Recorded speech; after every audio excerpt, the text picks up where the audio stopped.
Akhirnya pemerintahan Orde Baru tidak bisa dilepaskan dari kondisi sosial politik di masa itu.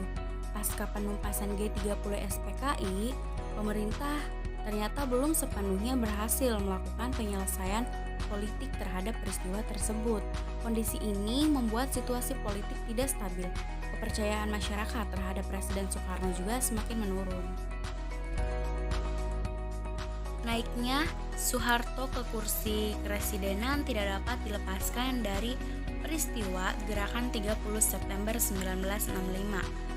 Ini merupakan peristiwa yang menjadi titik awal berakhirnya kekuasaan Soekarno dan hilangnya kekuatan politik PKI dari percaturan politik di Indonesia.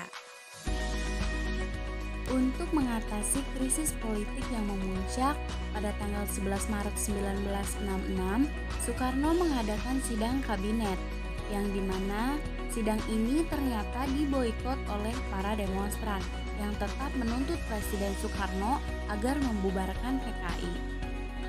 Akhirnya, Presiden Soekarno menandatangani surat perintah yang kemudian terkenal dengan nama Surat Perintah 11 Maret atau SP 11 Maret, biasa disebut juga Super Semar. Memasuki tahun 1966, terlihat gejala krisis kepemimpinan nasional yang mengaruh pada dualisme kepemimpinan. Di satu pihak, Presiden Soekarno masih menjabat sebagai presiden, namun pamornya kian merosot. Presiden Soekarno dianggap tidak aspiratif terhadap tuntutan masyarakat yang mendesak agar PKI dibubarkan. Sementara itu, Soeharto dianggap sebagai pengemban Super Semar, namanya pun kian populer.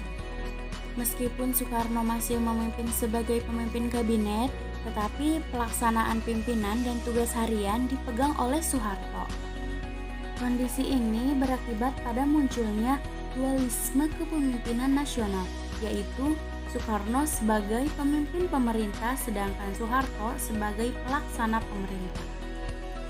Adanya dualisme kepemimpinan nasional ini mengakibatkan timbulnya pertengkaran politik di dalam masyarakat, yaitu pengaruh pada munculnya pendukung Soekarno dan pendukung Soeharto. Hal ini jelas membahayakan persatuan dan kesatuan bangsa. Dalam sidang MPRS yang digelar sejak akhir bulan Juni sampai awal bulan Juli 1966 memutuskan menjadikan Super Semar sebagai ketetapan TAP MPRS. Dengan dijadikannya Super Semar sebagai TAP MPRS, secara hukum Super Semar tidak lagi bisa dicabut sewaktu-waktu oleh Presiden Soekarno. Bahkan sebaliknya, secara hukum Soeharto ini mempunyai kedudukan yang sama dengan Soekarno, yaitu sebagai mandataris MPRS. Salah seorang sahabat Soekarno menemui Presiden Soekarno dan memohon agar Presiden Soekarno membuka prakarsa untuk mengakhiri dualisme kepemimpinan negara. Presiden mengutus sahabatnya untuk menyerahkan konsep tersebut. Soeharto membahas surat presiden bersama keempat panglima angkatan. Para panglima berkesimpulan bahwa draft surat tersebut tidak dapat diterima karena bentuk surat penugasan tersebut tidak membantu penyelesaian situasi konflik. Kemudian Presiden menanyakan mana yang terbaik. Soeharto mengajukan draft yang berisi pernyataan bahwa Presiden berhalangan atau menyerahkan kekuasaan kepada pengemban Surat Perintah 11 Maret 1966. Akhirnya, pada tanggal 12 Maret 1967, Soeharto dilantik menjadi pejabat Presiden Republik Indonesia.